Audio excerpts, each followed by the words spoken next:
So what's up, guys? It is Monday. It is time for our Monday show. We had a carpet race this past weekend.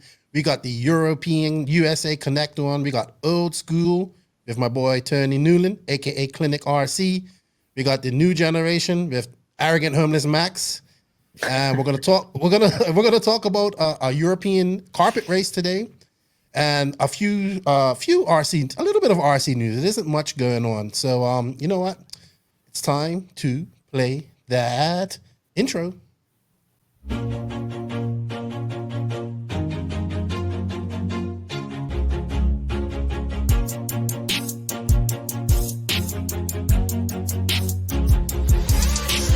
Nitro is the glory, but e-buggy pays the bills.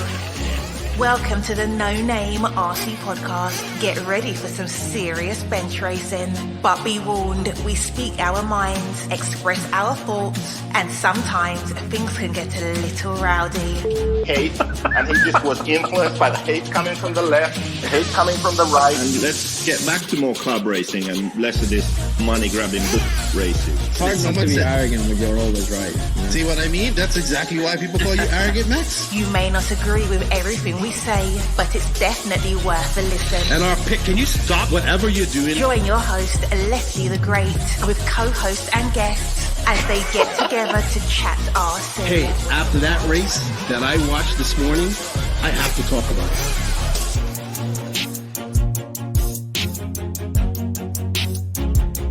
There we go. $100 right here, $100 throw. Oh no! I like this.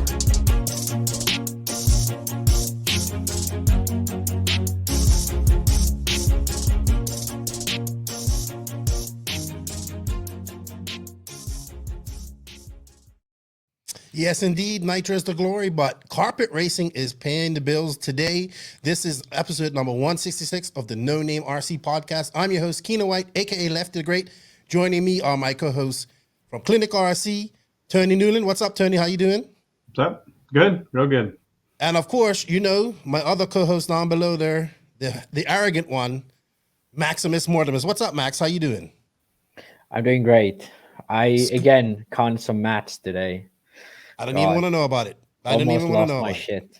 it. So the math almost made you go crazy? Yeah.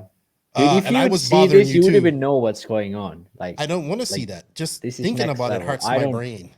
Yeah, it hurts my brain too. And I kind of like maths. You kind of like math and it's hurting your brain. All right. Well, that shit is, I don't even want to see that stuff. All right. Well, I appreciate you guys coming on. We got a quick show today to talk about the EOS race, the final round of the 2020 EOS race that happened. I know it's 2022, but this is the final round of the 2020 series. But before that, I wanted to say some thank yous and some shout outs. I'd like to shout out and say thank you to all of the NNRC squad around the world. We can't do it without you guys.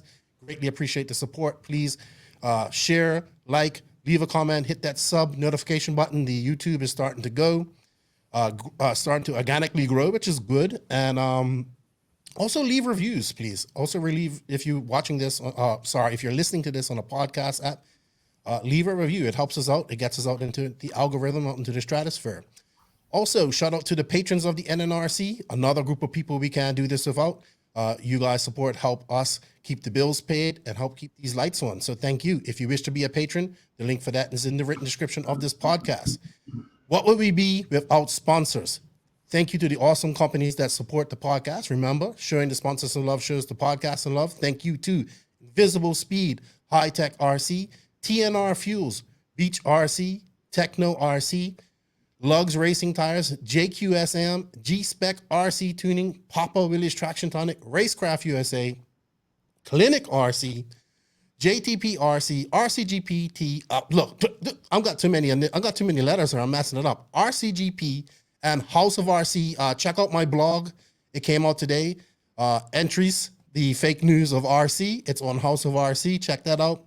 And shout out to our friends of the podcast. They are David Runnefalk, the Viking, the Doctor, and Teebs, and the Spaniard. So thank you to those guys. And NNRC Espanol is coming next month. Well, February. Yeah, February. We're going to do that.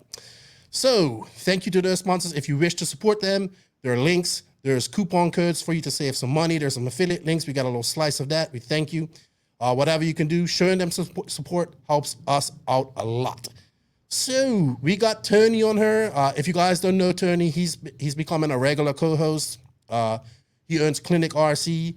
He just came up with probably one of the best inventions I've seen, or innovations in RC I've seen in a long time. It's so simple. His oilless air filters. I saw you was getting, you had a lot of little debate with people last week about that, Tony. Let's talk about that real quick, because I think this is a great product. And how's it going? It seems to be growing a lot. It's getting popular. Yeah, it's going really good. I think what's happening is, guys across the country, even the world, will try them. And then once they use it, they realize how much easier it is to maintain and how it keeps dirt out of your engine. So when we see like somebody ordering some from one pocket of the nation or whatever, shortly after that, it's more from that area and more. So yeah, it's taken off pretty big. We've got a couple of new distributors to announce this week, worldwide. So sometimes it can get pretty crazy to handle, dozens of dealers or with retail customers from each country. So if we can get one distributor set up in those countries and have the stuff in stock, then it takes a huge load off of us. So, but yeah, we'll have some announcements this week from some international distributors. So that's good, man. Really cool. That's good. Yeah. I know there's still a lot of doubters out there, but we're kind of debunking that. I don't care. I don't care. The proof is in the pudding. People just got to use it. Yeah, exactly. I mean, people are going to doubt everything, so that's fine. We just keep doing what we're doing. Yeah. One thing I keep hearing about the filter is that it's paper, but when I spoke to you, that's not the case. So what would be the answer to that question? Because that's the most common question I hear when people ask me about it.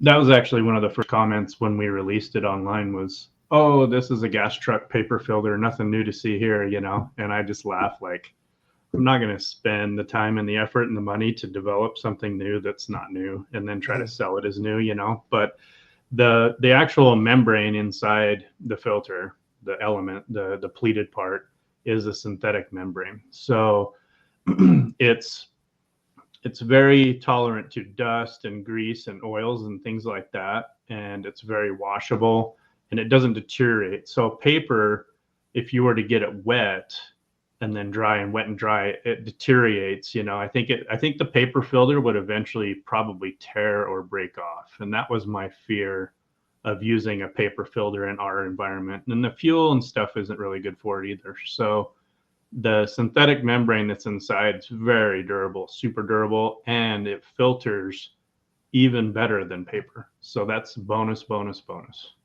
So. Awesome.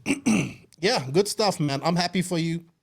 Small little innovations in the industry, something so simple. And so we're all stuck on that. We got to oil it. You know what I mean? We got to oil it. That's just something we got to get out of. And hey, if it works on desert trucks and the Baja 1000, then how could it not work on our cars? Exactly. You know what I mean? Yeah, those guys go 500, 600,000 miles without changing their air filter. Like RC is like a very small percentage of that type of abuse. So yeah, it's proven in those areas. It's really awesome. Yeah, everybody. I talked to Cole actually this morning on the phone. And he's got almost 5 gallons on it. He's like, "When do I need to wash this?" I'm like, that's good. That's really good. I don't know. He's like, "I can see through it right now. I'm looking at it and I totally see right through all the daylight through the element. Like it's still not clogged." I'm like, just keep going, dude. You know what, Max? I'm gonna send one back with Joseph, so you can get one. I'll buy one from Tony and send it to you, so you can try it out. That's good. Yeah, that's what that way we don't have to pay for shipping and all that stuff. We'll get it out to you. And when the snow melts and you guys actually can have dust again in Finland, you can try it out. We actually have a few tracks that are so dusty that the dust particles are so small that it goes like the clutch spiral bearings and the end of the crankshaft, and it actually wears out. So you have to keep cleaning the crankshaft and like very often. if you don't do that, the crankshaft then wears out. And even the diamond coated ones wear out pretty fast on that track. Yeah. Sweet. Yeah. All right. Well, if you guys want to know more or wish to purchase a Klinik oilless air filter system, check out klinikrc.com, and they ship worldwide. So there you go. All right, Tony. So we're going to continue with you because we talked about the Raw Nats warm up last week, but you was on your way back home and recovering from your trip. So you was there, your first. You went up to the Pacific Northwest, but your first semi big race with. It wasn't that many people there, but you know what I mean. Nats warm up, first time at Adobe Mountain Raceway. Tell us how it was. It was good. It was good. The tracks looks great. Like all the driver stand and everything, you can tell that Tim's been working his tail off, getting everything built and painted and nice. And the track itself's good. It's a little bit rocky, but I think that's pretty normal. We're used to that down in that area, grip was pretty good. I think we had about 100 entries, so the track didn't have a huge beating on it like DNC or anything like that. But traction came in good. The track actually grooved up a little bit. So I wanted to go down and check it out. We wanted to get some sunshine and some decent weather for sure because we're frozen up here. But no, it was good. It was I think it was a good test of the track, and it gave Tim a lot of info as far as, how to build the track and what the dirt likes and that sort of thing. So it'll be good. It'll be good Nats, I think. Yeah, Max and I, we really like the whoops. That was the best set of whoops that we've seen. We both we think maybe it could be a little bit longer track. If we could get it up into like the low 30 seconds, like 32, 33 seconds, it'd be good. But I want Tim to have a successful event. The rocks were kind of causing an issue though, like getting in the flywheels. Reminds me of the 2004 Worlds in Sweden, and when they were having that issue. So guys had to modify and make Lexan covers and all this type of stuff. But I think he'll get it figured out. It's just something that has to come out, I think, naturally. Like, you know what I mean? The more you run on it, the more he has to sift it. So. But I'm sure he'll be ready for March. He has still has a lot of work to do. So I want it to be a successful event for Tim. How about location wise? Is it close? Is it in Phoenix, or how's that work? Yeah, it's in the north end of Phoenix. So rooms and that are 5 minutes away. There's a ton of stuff. So the whole complex that's right there, they have like go-kart racing, they have dirt go-kart racing, they have like a Six Flags huge water park. Really? It's right in town. Yeah, it's not, it's not out in the boonies. So there's plenty of rooms, plenty of places to go eat and hang out. Sweet. I think that's great because it's great to have it. I really enjoyed the Nationals in Pennsylvania. Awesome facility, but it was really out in the middle of nowhere. Like it was like 8 o'clock. If you didn't get something to eat, you had to drive 20, 30 minutes to go get something to eat, and just internet service wasn't too great. So, but beautiful facility. I look forward to the Nats. It's going to be good. All right, Max, anything you wanted to ask Tony before we move on? I kind of would ask about the whoops because on video they look great, but where they like to drive on them, did you have to like keep like throttle on? If you like lifted, would the car dive into it? Did it actually work as well as it looked on the video? So actually the whoops were cool. There was 2 different ways to enter the whoops, and most of the weekend I was rolling the first one and then doubling, and then you would pretty much just hold like half throttle and cruise right through. And then in my 40 plus, after I needed some mechanical help, Jackson was on the radio. So we were trying different lines through the whoops. So he would say like, okay, go in the middle and double in, or go to the outside and double in, or we were trying like all sorts of different lines for my next main. And yeah, I mean, I started doubling in the middle, double in, and then roll, and pretty much you could give it whatever speed you wanted. They were rollers more than whoops, I would say. Like, your car didn't get too upset. But the tricky part is when you got to the end of the whoops, you had to clamp the brakes to scrub that roller and then go down it. Otherwise, you'd sail right away. So it was like double, half throttle, brakes, roller.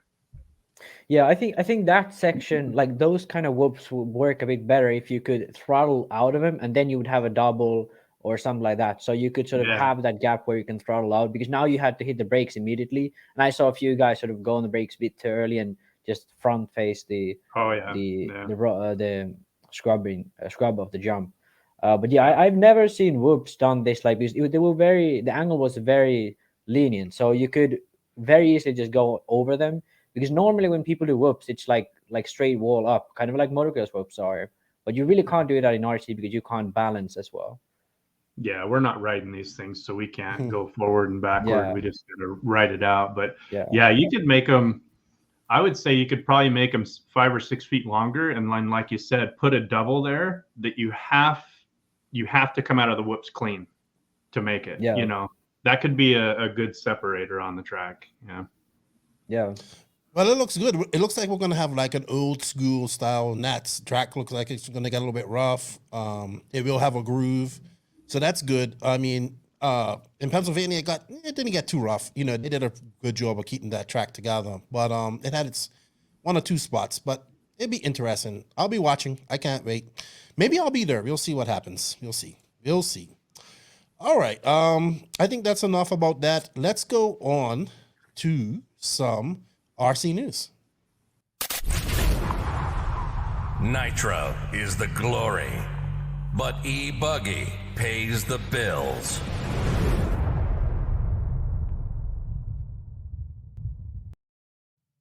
And this week's RC news is brought to you by High Tech RCD, a leader in RC systems delivering the highest performance and reliability, supported by a dedicated customer service personnel. The HSPC 938TH servers, those ones right there, have efficient brushless motors, titanium gears, low consumption, constant output, and a metal case. They also regenerate power back into your battery. Don't ask me to explain the science on that. I just know it does it. The RDX2 Pro charger, which I also have, can charge up to 2 4-cell battery packs in just 45 minutes and provide power for your engine, phone charging, and tire warming needs. Trust in High Tech, your servo and charger headquarters. Visit hightechrcd.com where to buy to find your nearest dealer. Thank you, High Tech, for your support. Greatly appreciate it. And yeah, let's go on to some RC news. So I wanted to talk about this last week, but I said I'll save it for this week. We did touch on it on Friday. But yeah, let's talk about this. It's the One Army adaptive chassis. So I really like this idea. So Tony, you made it clear that this is actually a new chassis, right? A whole chassis, not just a piece that you can add on. I talked to the Bartletts real quick. They said that, you know, they've been working. I mean, if you just look at their shop, man, they look like they have a nice shop up there and everything. So here's the whole chassis. I guess that's one of their cars. Here's the bits and pieces that make it up. There's the chassis being milled. I guess that's the Bartletts right there. So, what do you know about this, Tony? Can you tell us a little bit about this? I actually don't know much about it. I haven't talked to Brendan about it. But it looks cool. I like the idea. I like the choice that you get.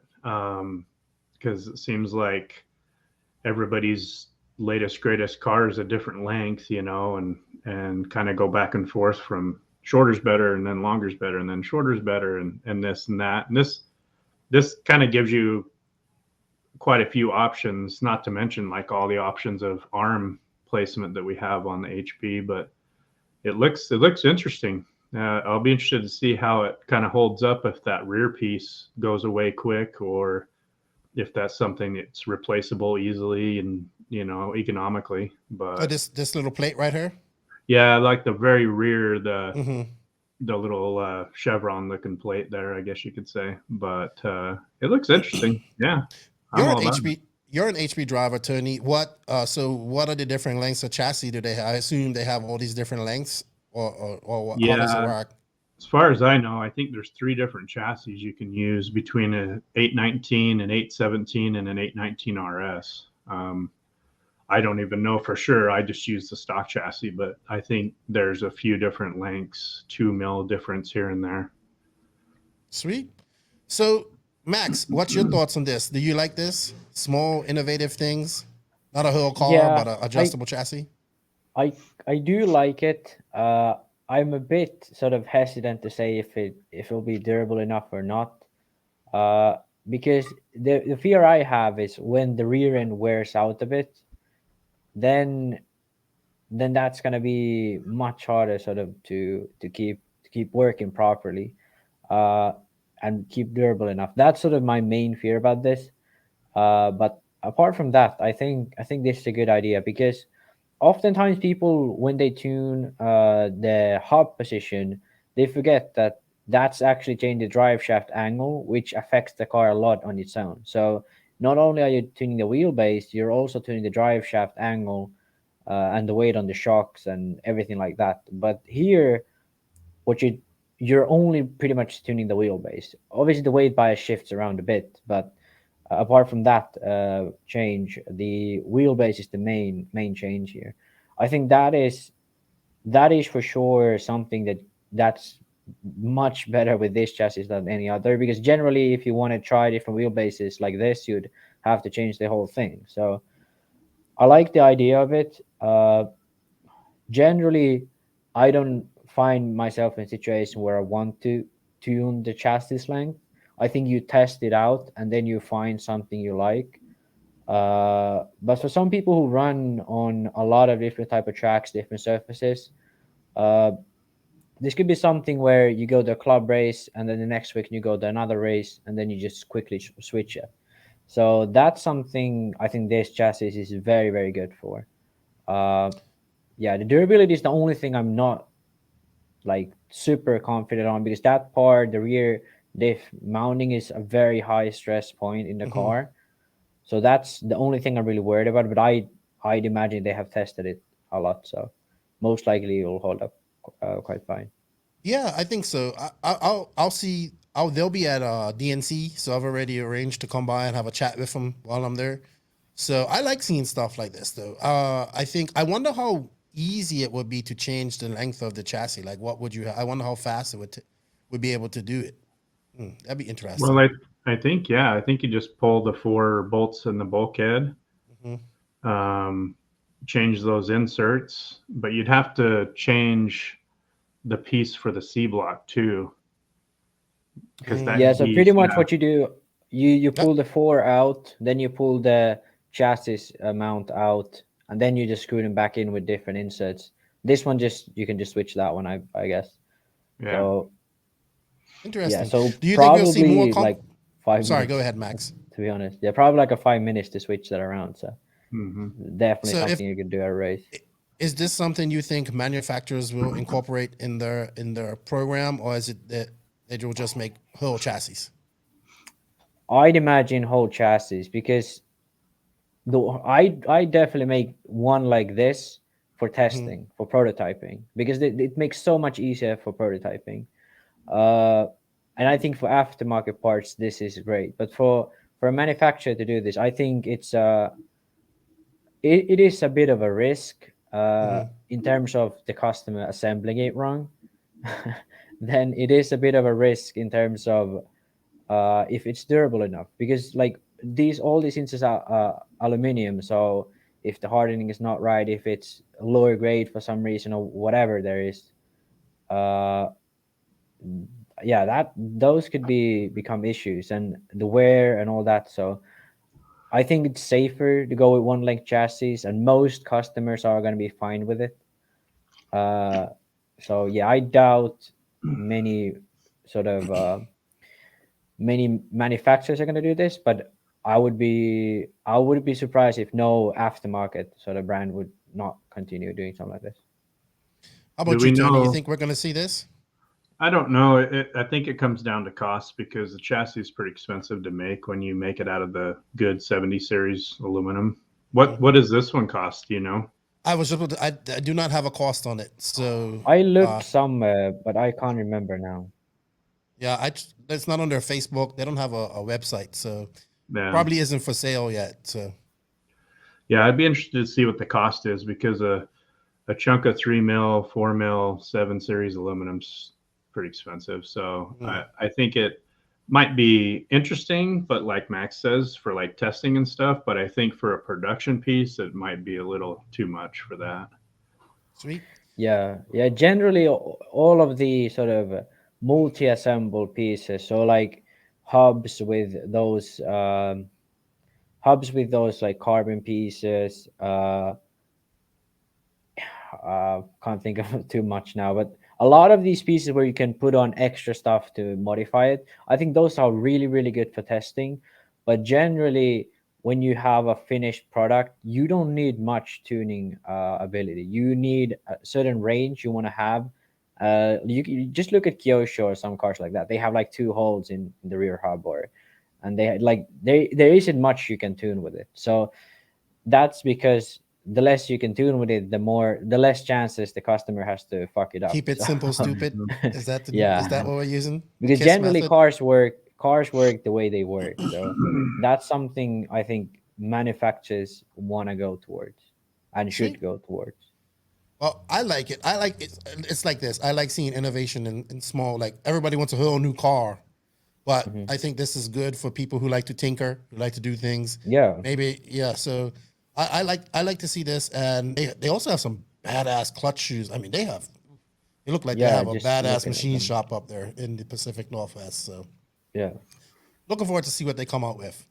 All right, second on the news this weekend was burning up the internet last week was the price of the MBX 8R. $849.99 on A-Main Hobbies. And most other places, a little bit cheaper here and there. Oh man, people were kicking all hell last week. I get it. This is scary. Kits $850. It's a bit way out of the price range that we're used to. I think how much is the HB? Like 6 something still, Tony? 659, I think. Yeah. So this is like $200 more than probably one of the best cars out there at the moment right now. You know what I mean? Probably one of the more popular cars in America. Well, I know this is inflation, but is this also a combination of who really pays retail nowadays anyway that races? Not many people. So is this also a combination of maybe just the industry eating itself a little bit with too many sponsor deals and giving out everybody deals? You go, Tony. You are in this market in America. You can give us a little better example of what you think. I think this is the first peek into the inflated shipping container prices. I think a handful of years ago, 5,000-6,000 for a container was pretty normal. Now it's 20. So I think for one container. Oh yeah. So this is, I think, the beginning of seeing those rising costs and the result of it. So it'll be interesting to see where it goes from here. Honestly, it can't get much more expensive because that's not going to grow anything. That's going to shrink. No, everything. it's not. It's not. It's and it doesn't matter if it's like if everybody's on a 50 deal or whatever. These things have usually set prices for those 50 guys. Like it's not a 50 deal on the car. It'll be a set price. So maybe their set price is like $625 now or something versus 500 a year ago or whatever it is, But yeah, unfortunately, I think this is the start of additional costs of bringing things in from overseas. What next do you think is going to go? I think this is unfortunately going to become the norm for a lot of people. What next do you expect to hike up in the RC costs?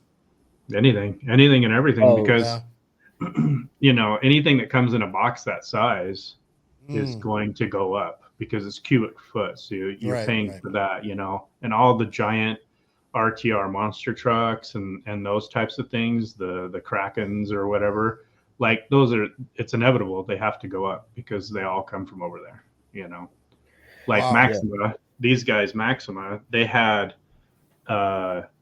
like 3 containers full of tents, 10 by 20 tents. They've sat in Asia for 2 years almost. waiting to try to get a better container price, because I mean, a tent, you can't sell a tent for twice the price, it'll never sell. And they just barely got those tents in just like a week ago. Wow. It's taken 2 years to find a reasonable shipping cost to get them over here, so That's crazy. $20,000 for a container? That's a Yeah. madness. That's Yeah. a 40-footer, right? Yeah. Wow, And that's once a it lot of gets product here- to sell just to and get once- that 20. And the other part of the problem is once it gets here, you have to go get it and pick it up, and getting it uploaded is a whole nother fiasco, So yeah, it's kind of a messy situation. How about over there in Europe, Max? What do you think's gonna happen? I think it's this like is much. 750 euros.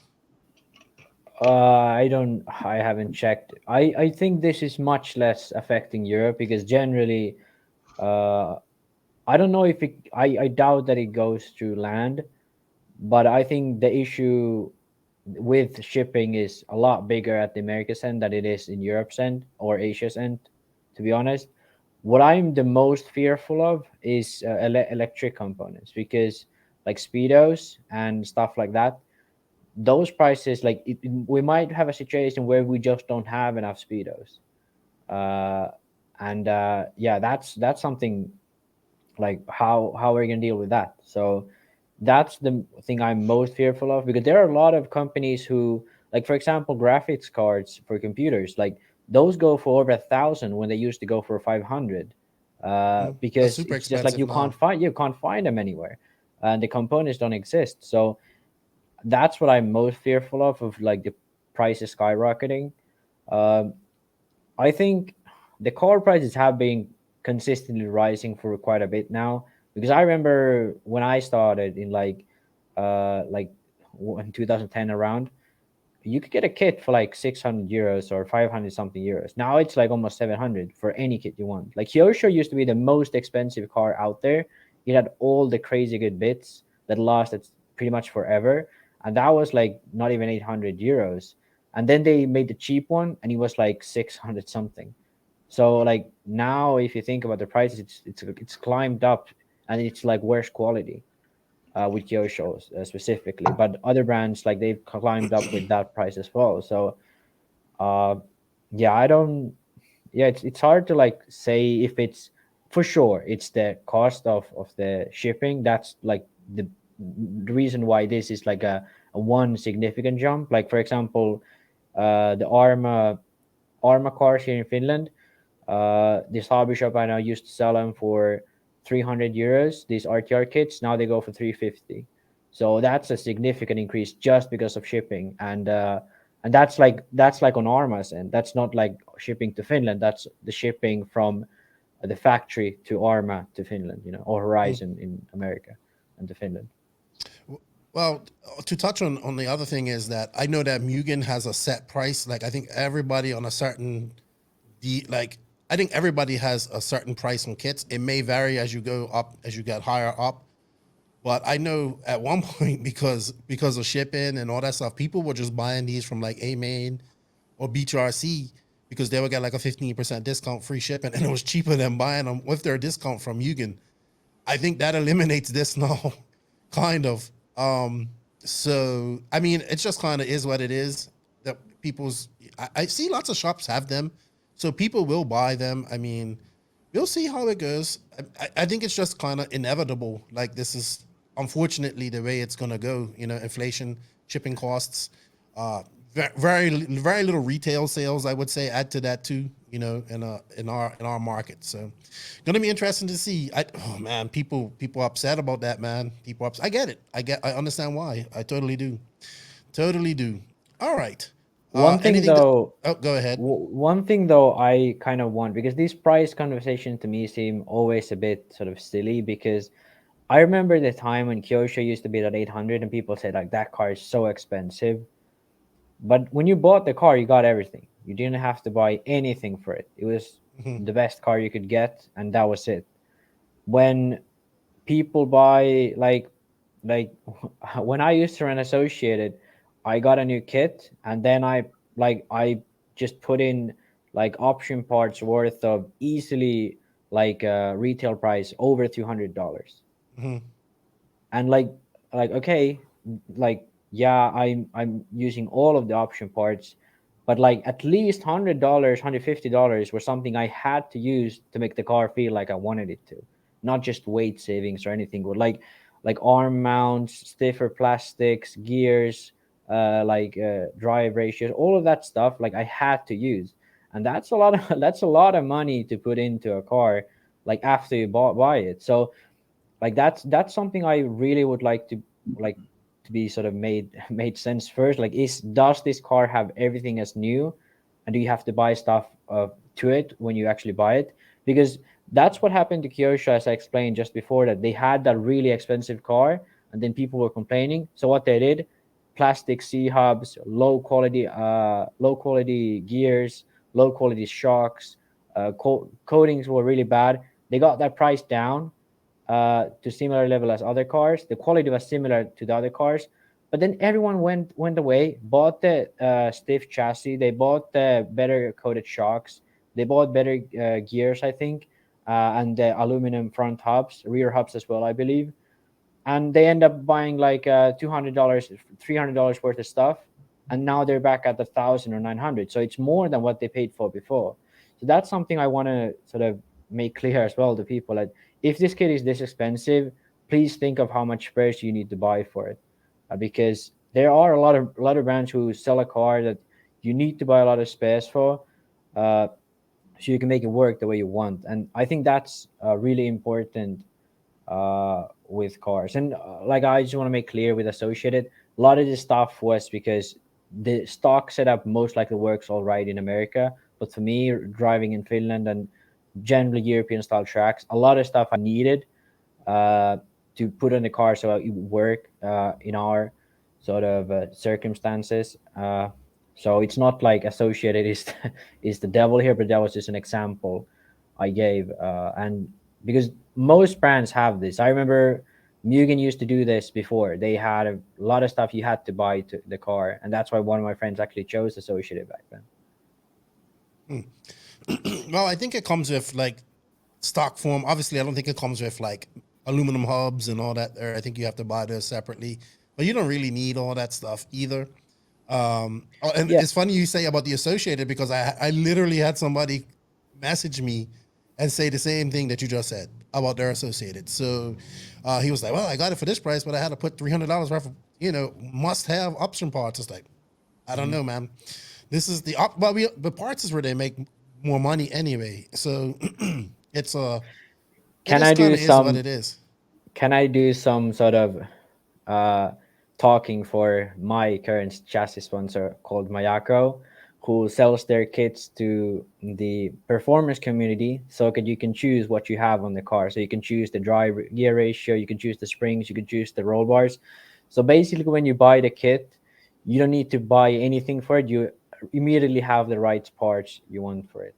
So I think that is a way for RC in the future to be cheaper, and you get the right stuff, but it's still good quality. So you don't have that waste of the wrong parts getting to you. So that's one good thing about the performance community with Mayako. This sort of issue here is avoided. Yeah, but I think Mugen's on on a higher output, more of mass output. I believe Mugen's probably right now, obviously selling more units. They're probably selling a bunch of units. Yeah. It'd be hard And to personalize this. Yeah, Mayako will sell just kits with like regular stuff. Right. But for the people who want to have those option parts, instead of being a Mugen driver and buying $300 worth of stuff, you could sort of have the car with you immediately with the same amount of money. I have to give you, that was a great shameless plug too, Max. Yeah. I just have to give you that. That was a good one. All right. All right, I just wanted to touch on real quick something that I watched this weekend, and I just wanted to give him some credit. I've been familiar with this, the Florida RC Championships. We had Lance McDonald on. It's his series in Florida. He was on last year sometime. Great interview with him, and I was watching it. Man, these guys have gone all out for their racers. They have it has great coverage. For people at home, even though there's no top guys running or anything, it's in Florida. But they have coverage. They have like all these different awards. They treat all the drivers like they have, drivers announcements, all this type of stuff, man. I just think it's really good what they're doing as a series. Like they make everybody feel like a champion. My buddy was saying that they had like VIP pits set up for everybody with like, it was cold, so they had barrels burning and all that. And just really good at how they do it. And the reason I bring this up is because I would really like to see Lance take his crew, which is Danny and WCRE, I think, or WRCE, is a young guy out of Miami who does some great coverage as well. I really for me, I'm just looking at this and saying, wow, why can't we have this at PNB and these race time events? And I know Danny doesn't cost as much as Live RC, but really just good, like the attention to details and giving back to the racers of the event and making them feel special. So I just wanted to say shout out to Lance McDonald and all the people behind the Florida RC Championships, because I think it's great. And maybe some other people can look at this and implement it into their race program. All right. So we are going to recap on the European Off-Road Series, and that is brought to you by, funny enough, the Nitro Fuel company, that is TNR Fuels. Here at NNRC, we're about that glory, and that glory is Nitro, even though today it's about carpet. TNR Fuels is the hottest nitro fuel on the market, owned and operated by Chris Nelson and his family, made by racers for racers. TNR Fuels is currently available throughout the USA and internationally. For more information, contact Chris at TNR Fuels, find them on House of RC or Facebook, or go to www.tnrfuels. I was talking to Chris this morning. He wants to come on the podcast. He wants to talk about his A-Main Challenge, and they have some future plans. I heard he has some big plans, so I think he wants to talk about that. We'll have them on maybe this week. But yeah, so we had thank you to TNR Fuels for their support. And the Christmas winners, you guys will be getting your fuel here shortly, as well as everybody who won. Everything's in. So now it's on the companies to send the stuff to you guys. So we had the EOS race this weekend. So those who don't know, this is the European Off-Road Series. It's a carpet race. It's a really great series. They also have a electric touring car series and a nitro touring car series as well. So we cannot figure out how long this series has been around, but it's really gotten popular in the last 5 years. Scotty Ernst used to do the announcing. Obviously, he didn't go over there for this last race, but this was actually the last race of the series from 2020. COVID had stopped it for 2 years. So they had the last race this weekend in Daun, Germany. And I just wanted a quick fact. I looked up some information about Daun, Germany. So it's like a volcanic town. It's known for like hot spring, like I said, has like volcanic springs and all that type of stuff. It reminds me of this town called Baños that I visited in Ecuador. So it has like volcanoes, and I don't know if it has volcanoes around it, but it's, volcanoes in that area. Well, Baños actually had a volcano right there where we could see it, So this is, it reminded me of this particular town in Baños, just German style. And I was like, what? I've never heard of this town in my life. And it's just located in the mountains there in Germany, not high up, maybe 1,300 feet above sea level. And they had this EOS race. They had the ETS race here a couple of weeks ago in 2021. And then the EOS race here. They will have it here next weekend. The ETS is here next week. No, but they had the previous one was somewhere else in Germany. Can't remember the location. Oh, was it? Okay, it looked similar, but I guess it wasn't. No, all right. So they'll have it here next weekend. The ETS. So is the ETS the final race of the 2020 season as well, or the start? No, they have because the ETS went on during COVID as well. Okay. So I didn't know that. Tony, you have been a 10 scale guy for the last 10 years, so you know a lot. You've been focusing, carpet and all that type of stuff. You're dealing with Schumacher. You know Orlowski pretty good. Max Pecco was there. Was there. So 2 Finnish guys. Don't forget Yamiel, first USA main. Yamiel. I have no idea who that is. So made the main in 4-wheel drive, finished 9th. Yeah, I don't know. Is he? I believe 15. Oh, okay. What does he drive? 16. Schumacher used to drive AE. Okay. All right. So we had this race this weekend. It looks like it's in a gym or something of a hall of some sort in a building. I just wanted to go over a few things. So, Tony, what do you know about the EOS history? You've kind of been following this. Max, you have been following this as well. It's had some great races, with some top names going. I think Mayfield's been to a couple of races as well over the years. So this is a big series in Europe. Yeah, it's pretty much like the main series every year, both the on-road and off-road sides of it. Red covered it for a long time, quite a few years, really well, and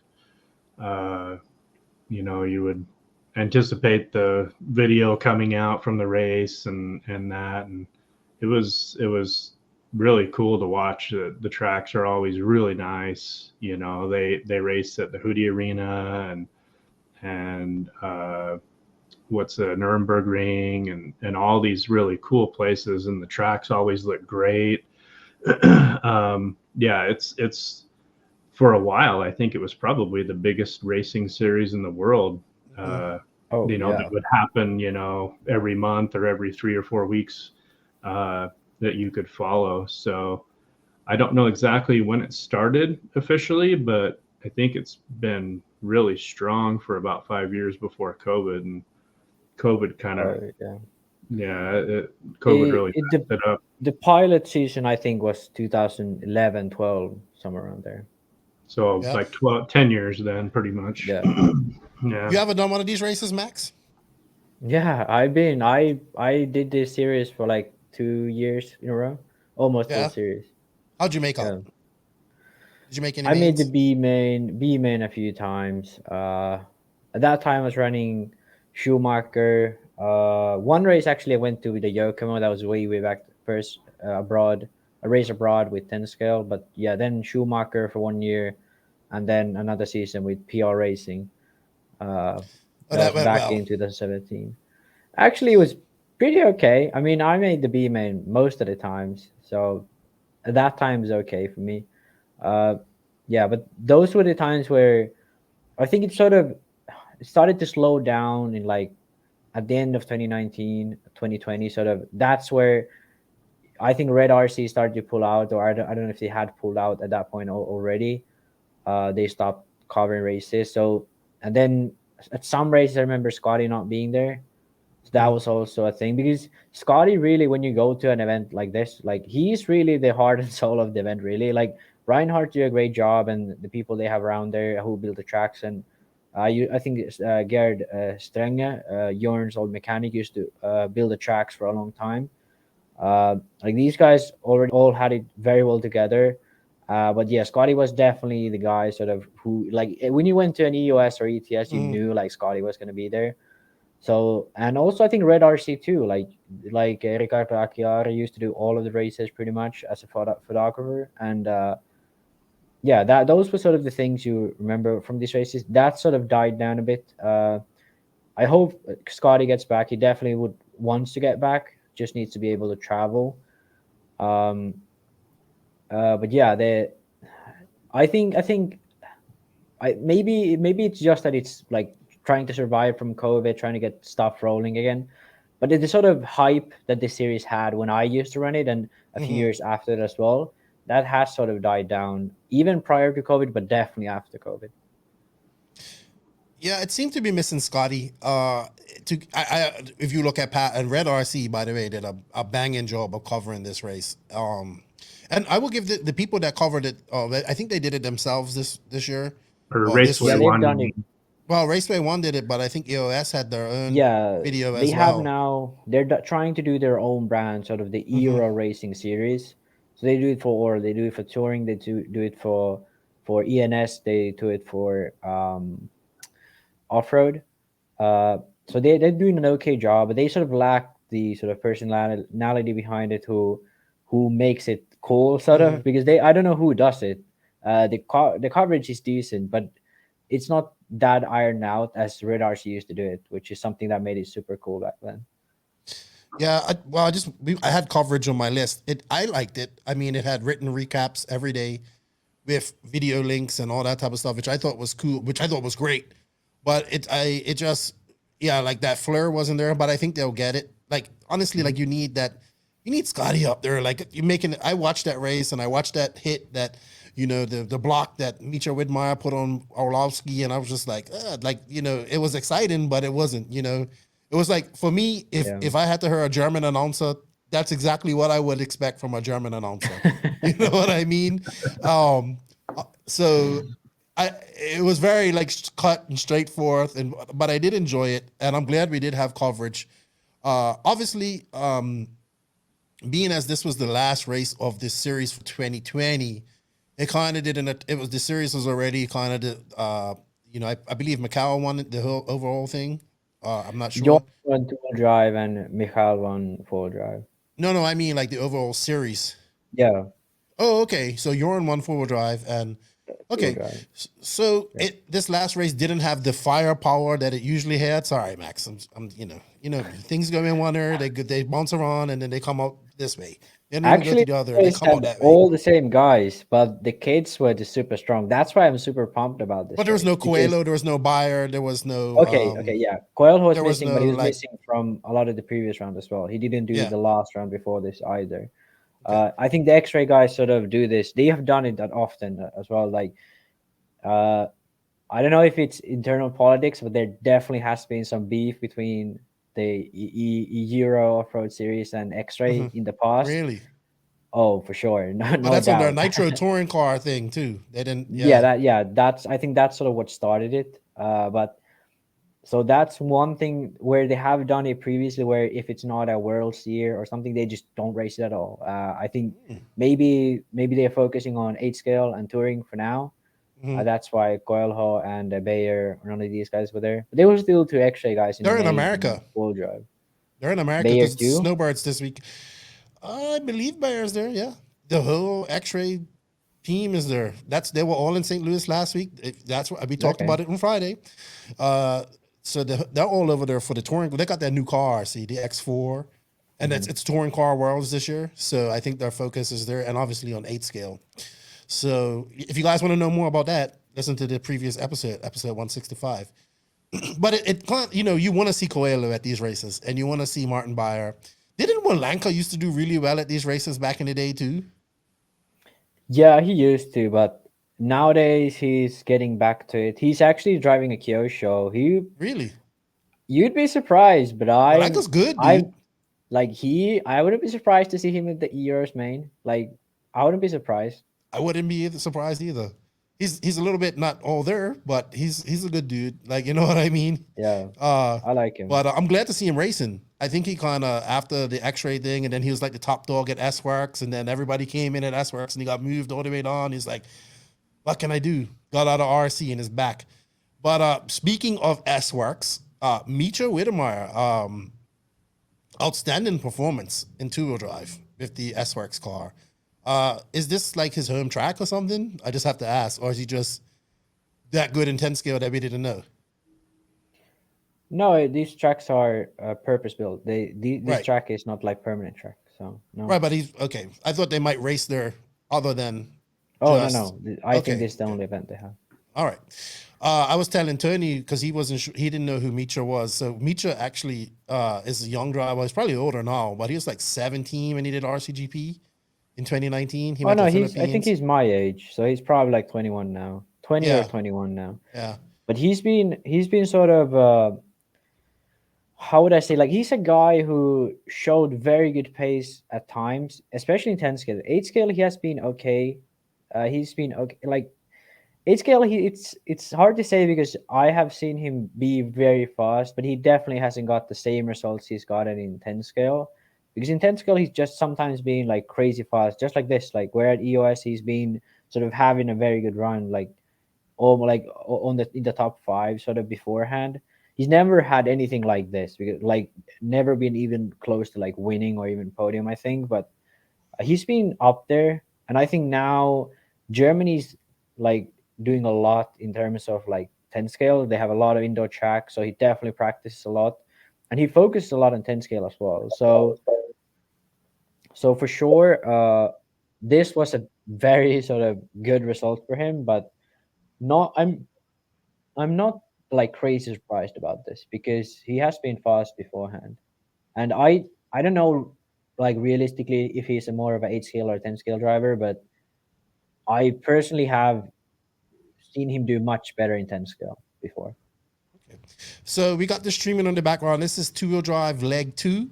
This is when we had some kerfuffle near the end of the race between Orlowski and Mitchell Wittemeyer.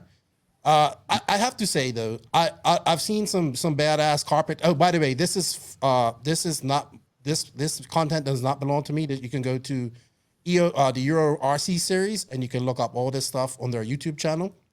I have to admit, I've seen some badass carpet tracks this year, and this isn't one of them. I'm sorry, I'd have to say it's kind of flat. After seeing the Florida Carpet Championships, and some of the other EOS races, just seeing these awesome tracks, I think this is kind of flat for me. I mean, it's rough though, because this is one of the conversations we are having. I can see where it's rough. I think we assumed that the carpet wasn't rolled out or wasn't laid out flat enough. What are you guys' thoughts on this track? Kind of flat, nothing too fancy like we've seen previously. You go ahead, Tony. You like carpet a lot. This is basically the same layout that they ran the last time they raced here. I think the jumps, there might have been a double right there off the straight, but I think it's pretty much the same layout. I was pretty curious to see how those foam pieces turned out. I watched the walk around before the race started with the Raceway 1, and they were talking about they thought they were going to be super grippy, and they ended up being really slick. So I'm not sure what those. Is this one? What foam pieces are we talking about? So right here in this, okay, you can pause it right here. Hold on. That's a little bit too much coordination for me. Let me know when to pause it again. So that corner after the straightaway, not the first corner after straightaway, but the second one. So that one has foam. Pause it. And right here. Okay. Yeah. So the jump in the back, that little double, that's lined with the foam, and then this horseshoe right here, in the shape of the U there, that's got the foam on it too. So you go from carpet to like a lip. There's a little lip to the foam, so the cars, you can see it and they kind of go, you could see it with the 4-wheel drive even more. So then you'll see it's the darker spots around the track. There's some more right here. Yeah. And I don't know why they did that. I don't know if they're just trying it or just wanted to mix it up a little bit.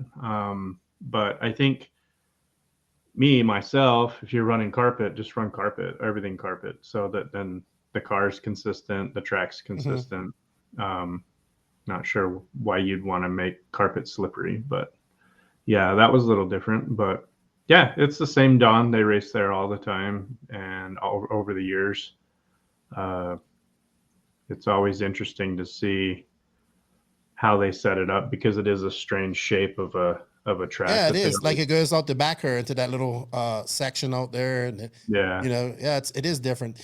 Max, your thoughts on this track? I think we're coming up to because these two battled it out this entire main till they had the connect, where they hit each other, which I think is 50. Oh, there it is. Hold on, let's go back there. Okay. Hold on, let's rewind. What did you call it? A kerfuffle? A kerfuffle. A kerfuffle. A kerfuffle. Is that a real word? I think so. I don't know. I just say that. You use that in the Dominican Republic a lot? I believe it's a new. So here we go. We can see this a little closer. Let me see. Yeah, Michael's trying to get in there. Yeah. This is what happens on carpet. This is what happens on carpet always. Like, you just that's why I dislike carpet a lot, because it's so hard to race unless the track is huge. Like, it has to be super wide. If it isn't, it's like super hard to actually race against someone else.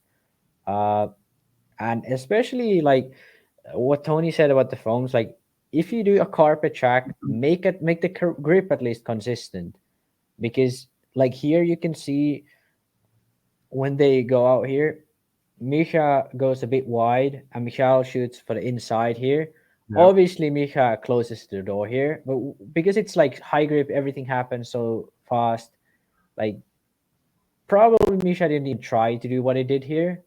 Like, he just tried to sort of keep him tight, but it like just everything happens so quick that You, you really can't do much.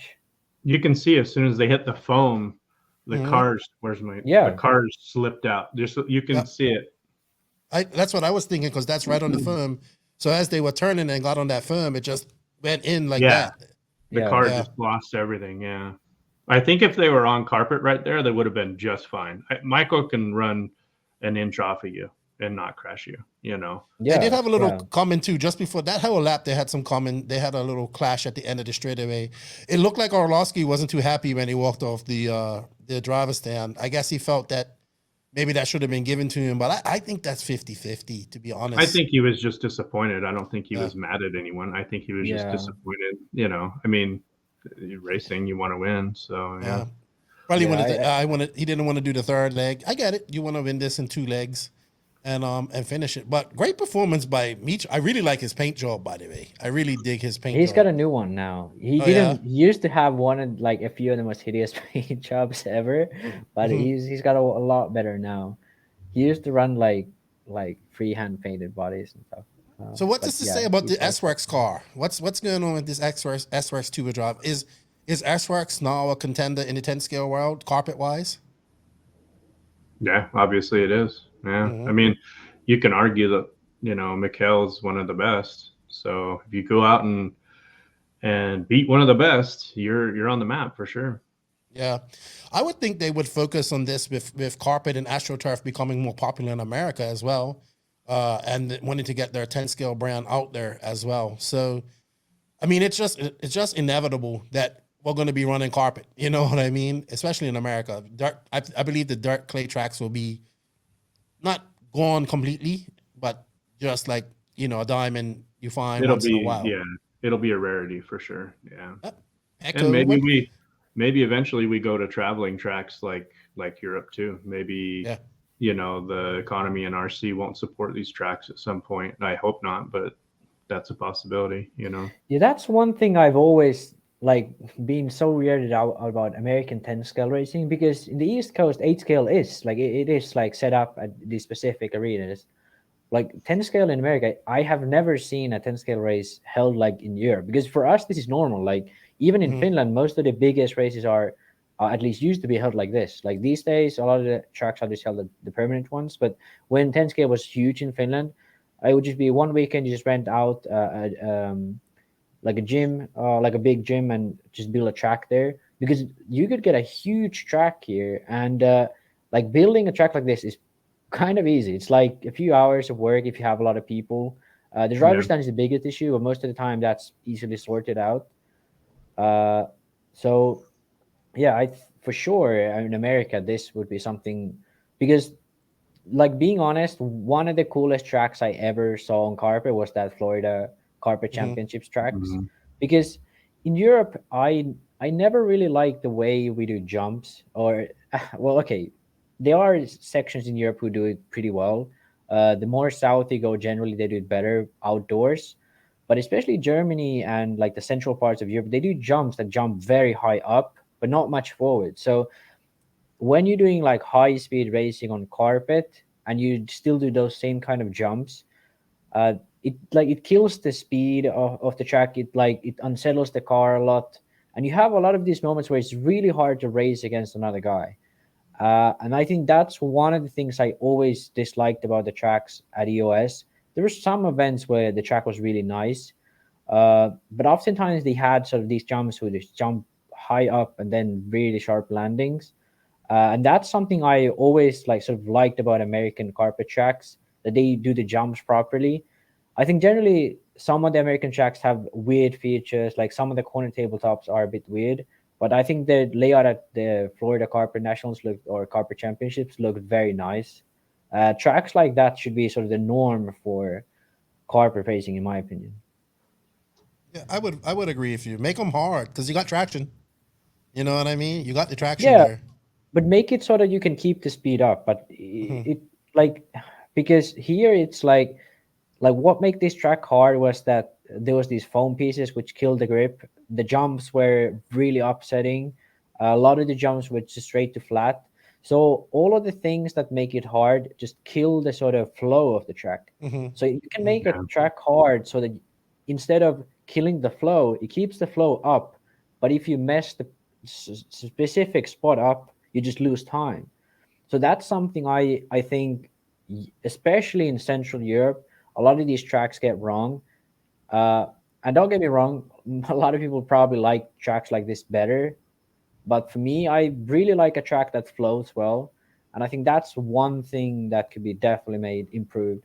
Uh, and that's one thing I really sort of, when I was looking at this track, I was like, okay, like almost all of the jumps are a bit lame, and a lot of the section of the track just kill the flow completely. Yeah, I didn't like it. It just looked too flat. Like this looks like something that, no offense, we'd put together at Silverstone on a Tuesday night. You know what I mean? In 30 minutes. Literally, when I was in England, we'd build a track like this in 30 minutes. And a driver's stand, well, an hour. You know, a track like this and a driver's stand in an hour. But I get it. You know, it's also that weird shape. So maybe that plays into it as well. All right, so we had four-wheel drive.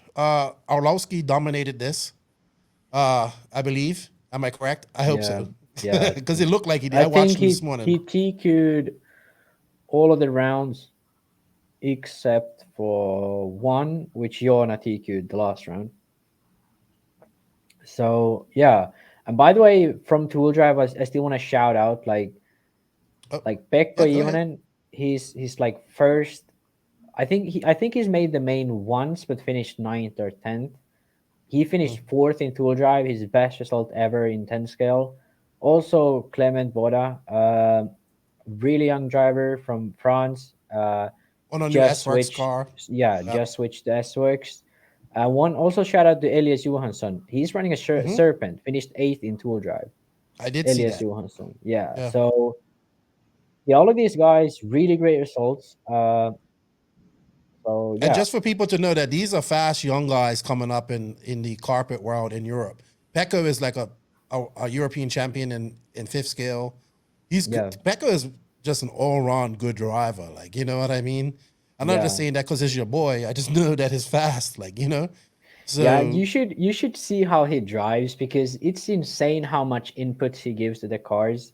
Because when you look at, for example, Jona drive, you can see that the talent he has, where he just sort of, the car goes wherever he wants it to go, even though the car doesn't look that great. But Pekko, like you can see that he makes the car go where he wants it to go, and that's amazing to look at. And when he does it well, it looks like this, like great results. And that being said, finished 3rd in 4-wheel drive. All right, so we got 4-wheel drive main one, leg 2. There's all well. I did say that the 2-wheel drive cars look faster, but in this race, the 4-wheel drive car, that was a good pass by the young Polish guy. Yeah. That was a good pass, but Orlowski got it back. This kid, I guess he's a young Polish guy. He's got some skills. Yeah, he's like an up and comer from Poland. He's been pretty fast in Poland for a couple of years now.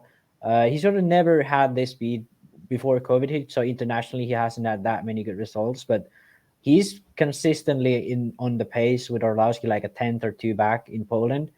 And Pavel, who has been on the podcast as well, like he hypes this kid up a lot, and yeah, for sure, like for a reason.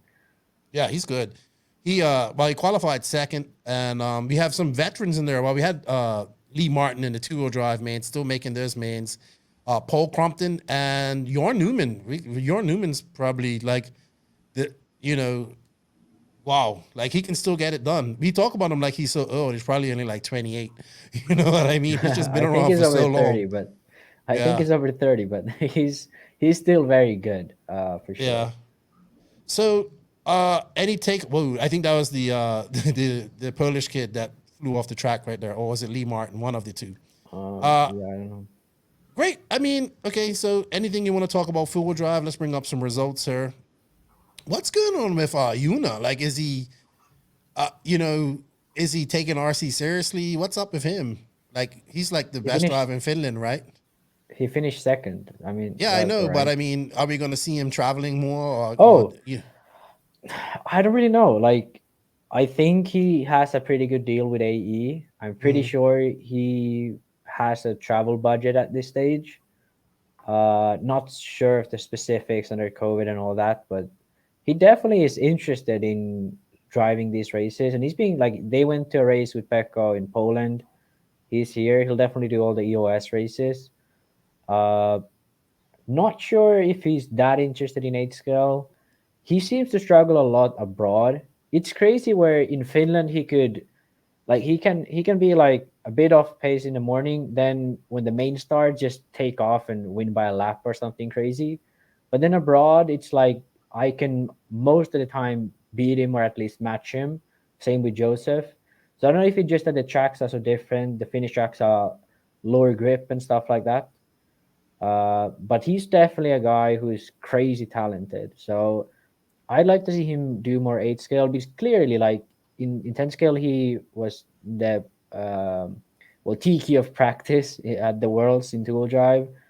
He made the main and read race. He has won bunch of heats. Really likes that race as well. So if that is ever again on, he'll definitely be there. So yeah, he's definitely into RC, but I think COVID sort of and not traveling made him a bit less interested.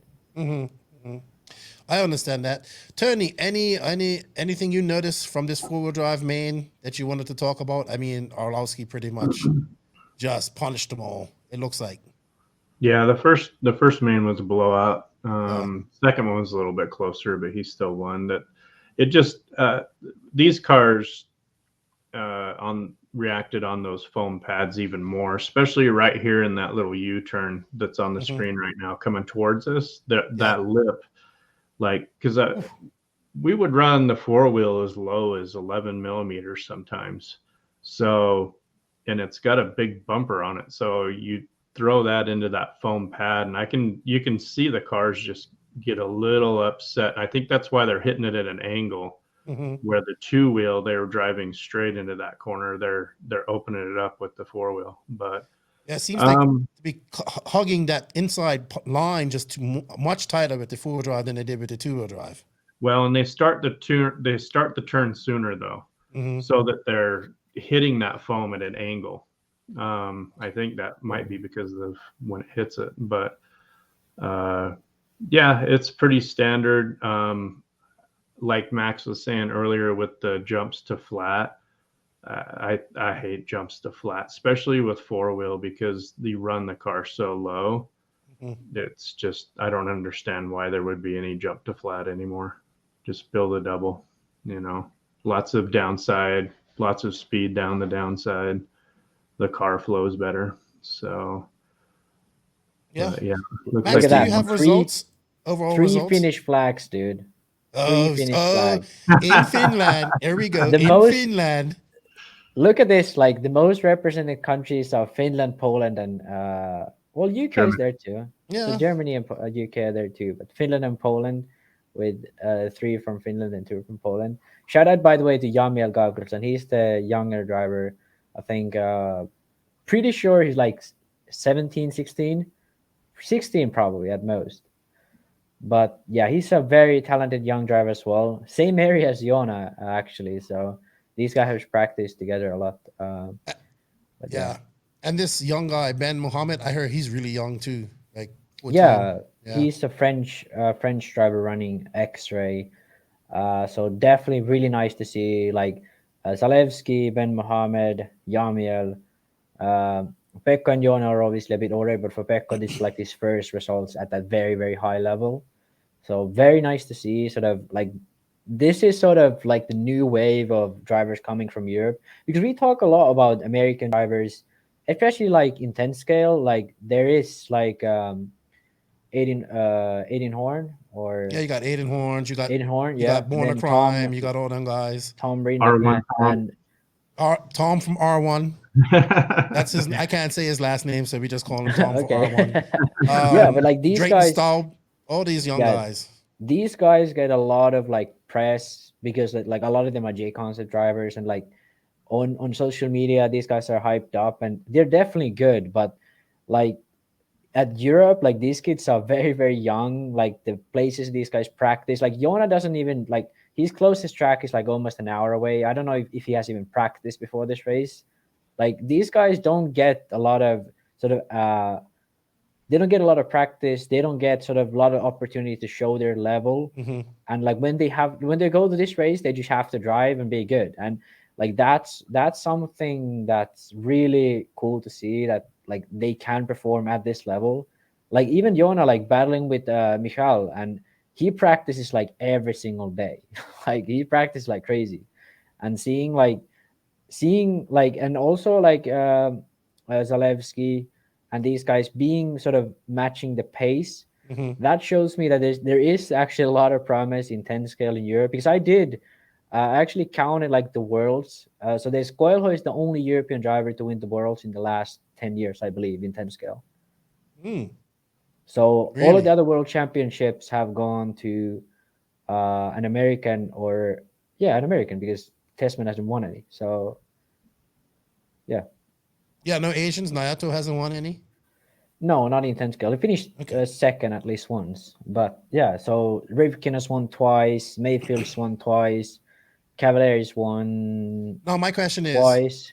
Hartson my and question T-Boat is, won once. So what happens when guys like Ronnefolk and well, we saw Boots was there. Boots, I thought he was going to make the mains. He didn't make the mains. I was shocked. He was doing good in practice.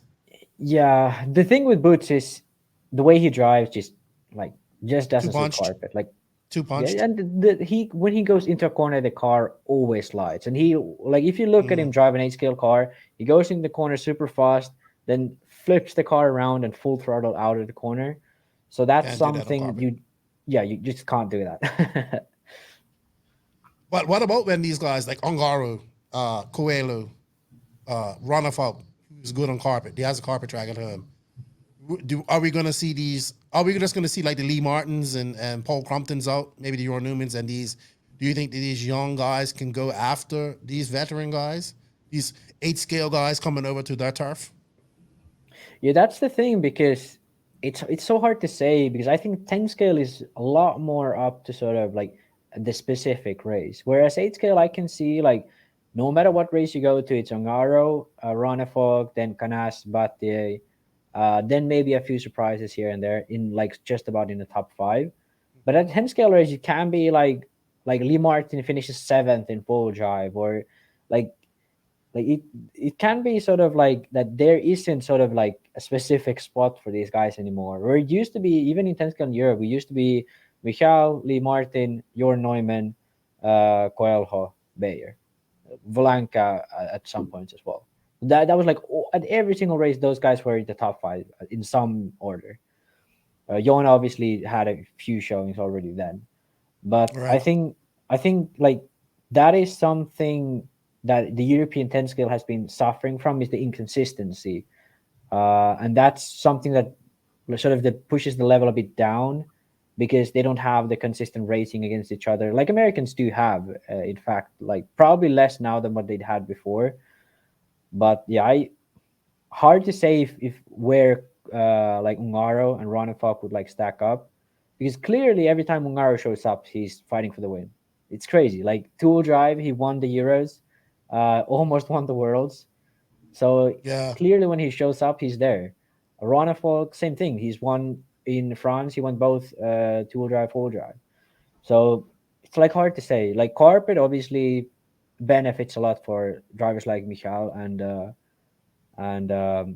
probably Jona to some extent as well. But yeah, hard to like 8-scale guys definitely do better on dirt, but really hard to sort of say what the level will be, because it's very event specific. Well, speaking of Boots, he just missed it. He was in 11th, and Elias Johansson just missed it too. So in four-wheel drive. So we had Orlowski, Hattinen, Ivanen. This is four-wheel drive, right? Zalawaski, Jorn Newman, Lee Martin, Wedemeyer, Paul Crumpton, Jamil, buddy, Gabrielson. That's Jamil Gabrielson. Yeah, I would say Jamil. That's a reggae artist named Jamil. And Ben Mohammed Noha. So I think, and that's a lot of young guys there if you really look at it. Like Orlowski is probably the oldest young guy out of all of them. So yeah, good stuff. Good to see. I just think as we see carpet becoming more popular, this is just going to be the norm. Like I think we're just gonna see worlds and everything on carpet from now on. Did they have a control tire? Always. They always do. Yeah. Yeah. Okay. Good. Does anybody know what it is? Schumacher. Yeah, so Yeah. they have Schumacher Cactus up in the rear, and in the front in Tool Drive they have the staggers, the cut staggers, the slim ones, and in Full Drive they have the Fusion, so the stagger sort of outer thread, and then the center thread is the Cactus. Sweet. Also, this is the one race that we have a pro spec mod class or stock class as it's not as it formerly was known. And we have like, what up, Max? I thought Europeans didn't like truck, but they run truck here, even though it's small. So I did have a question for my buddy Jimmy DePrez, who he asked specifically for this. He says, I see in the stock class they're running 10.5 in 4-wheel drive and 13.5 in 2-wheel drive. Does this cut down on the pro spec mod or stock lifestyle that we see in America, with everything has to be lightweight, slipper clutch, eliminators, all that type of stuff? Does having faster motors kind of eliminate all that stuff at this type of level?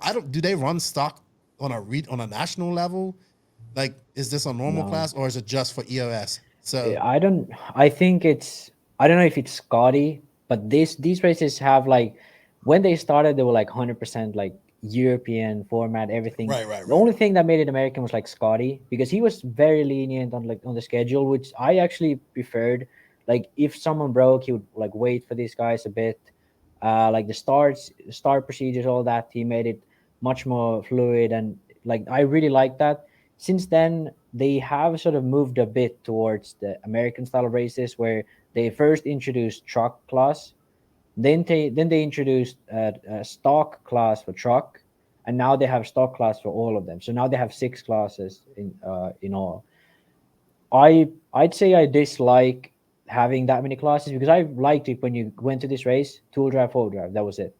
But that being said, 13.5 on 2-wheel drive, 100 times better than 17.5. No lightweight cars, probably someone has them, but that's not needed. You just run, you have enough power to make all the jumps, you have enough power to do good, but you don't have to have the crazy amount. So I think this is sort of the perfect way to do stock, and that's my sort of take on it. And I think I said it in a previous podcast, but I'd like to see a mod class with limited sort of like blinky, like 6.5 or something like that. Yeah, you said this last week, I think. Yeah, I think that would be cool to see. Like, probably not going to be the norm, but I'd like to see what happens when these bro guys don't have like so much power, where they actually have to somewhat use it still. Yeah, I think that would be interesting. How about you, Tony? What's your thoughts on this? Yeah, I think it's just a little twist on the American spec racing, basically. A little bit more power. I think their minimum weight's actually lower than America. I think it's 1450 on 2-wheel and 1470, or we're 1474. So it's you could actually go a little bit lighter in Europe, but I don't know.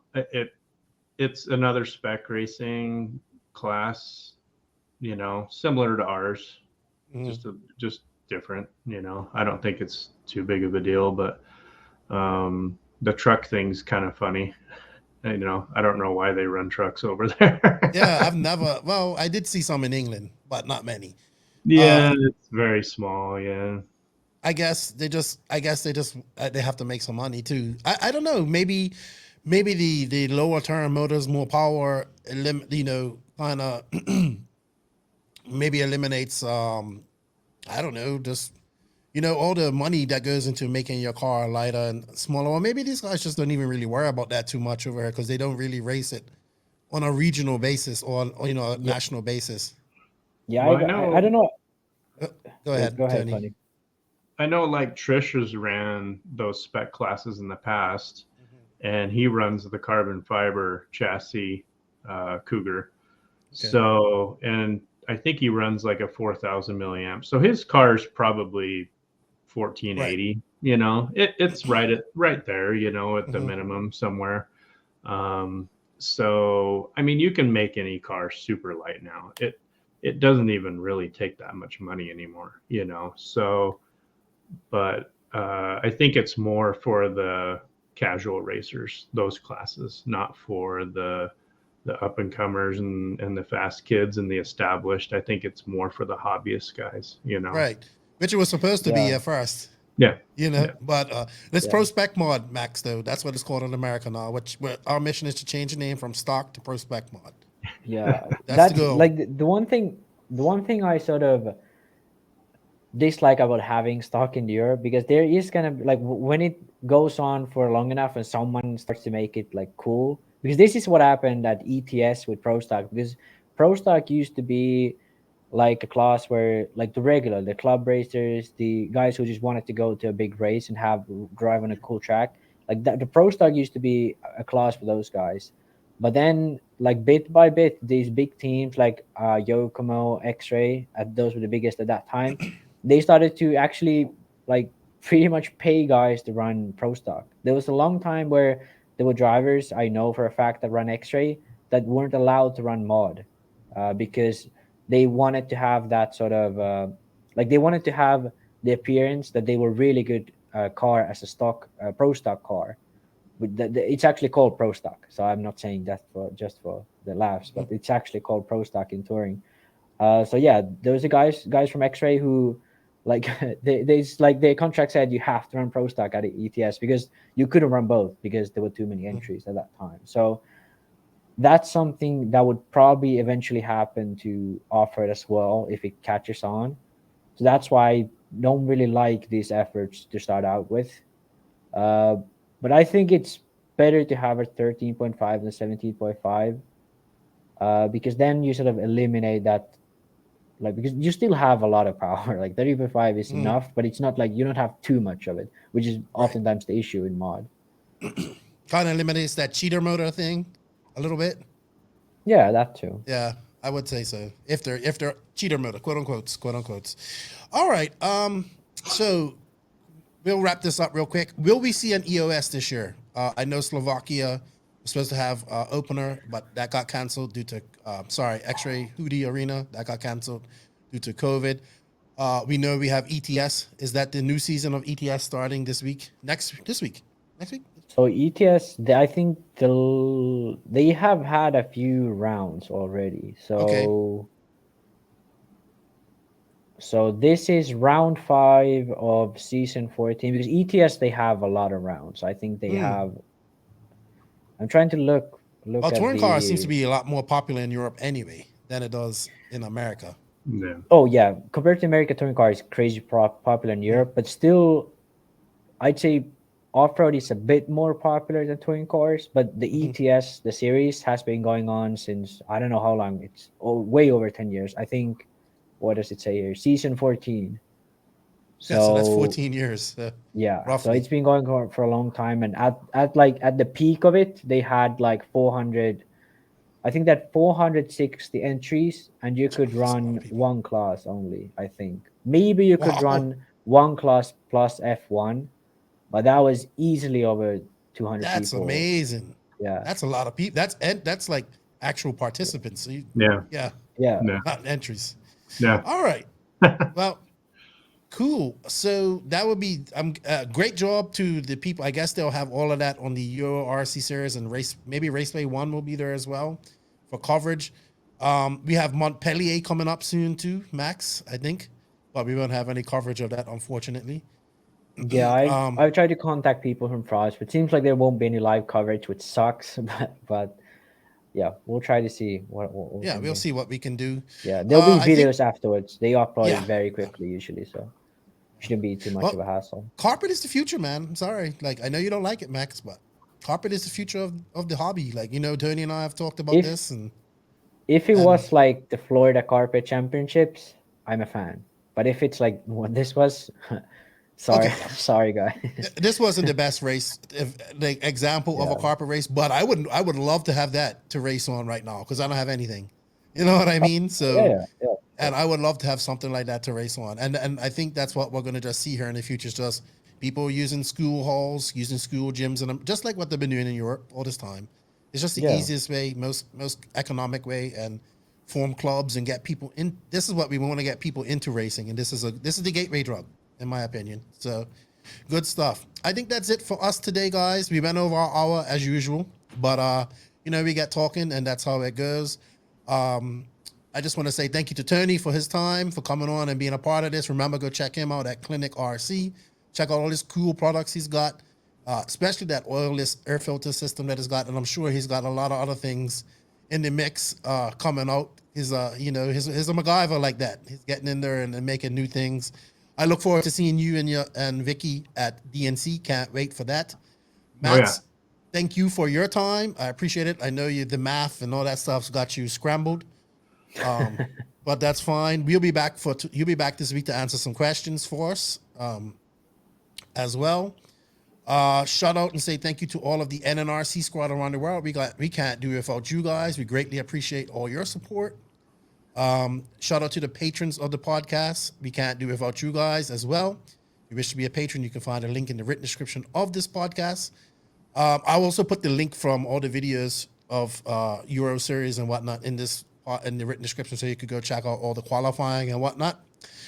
Shout out to all the awesome sponsors, man. Invisible Speed, High Tech RC, TNR Fuels, Beach RC, Techno RC, Lugs Racing Tires, JQSM, Mayako, G-Spec RC Tuning, Papa Willie's Traction Tonic, Racecraft USA, Klinik RC, RCGP, House of RC, JTP RC.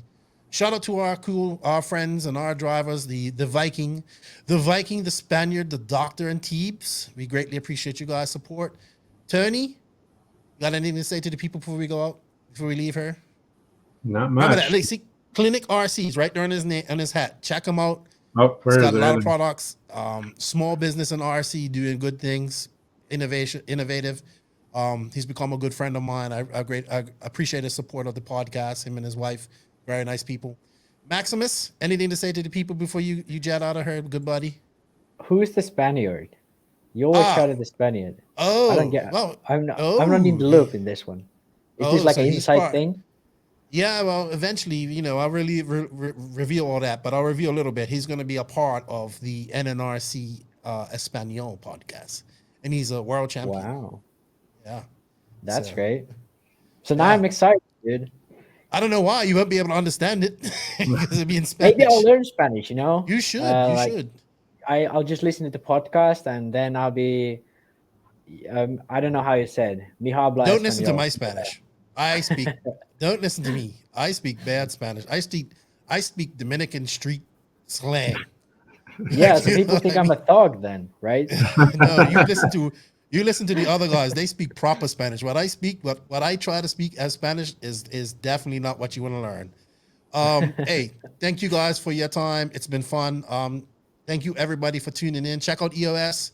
Check out Klinik RC. Check out Max's videos. He hasn't done any videos for a while. The math's got him. And hey, we will see you again this Friday. Everybody, Lefty, Tony, Maxie. Nitro's the glory. Carpet's paying the bills. If you ain't grinding, you're sliding. And, I forgot to mention, we're going to have an all-animal Super Bowl this year. Rams versus Bengals. My Bucks lost, and everybody was hurt yesterday. So we got an all-animal. Is the Bengal Tigers, right? I believe they are Tigers. Mm-hmm. Yeah, well, Tiger's going to mess up a Ram any day in real life. But that Ram can jump up those cliffs. He's pretty badass. When is the Super Bowl? I just follow 13th. motocross or supercross. 13th of February. Yeah, they get 2 weeks off. Oh, yeah. 2 weeks off. Then they get back. Wow. But exciting times. I was watching all my friends on Facebook freaking out over it this weekend. So congratulations to all those fans. You know what? We guys are out. Have a good day. Short outro.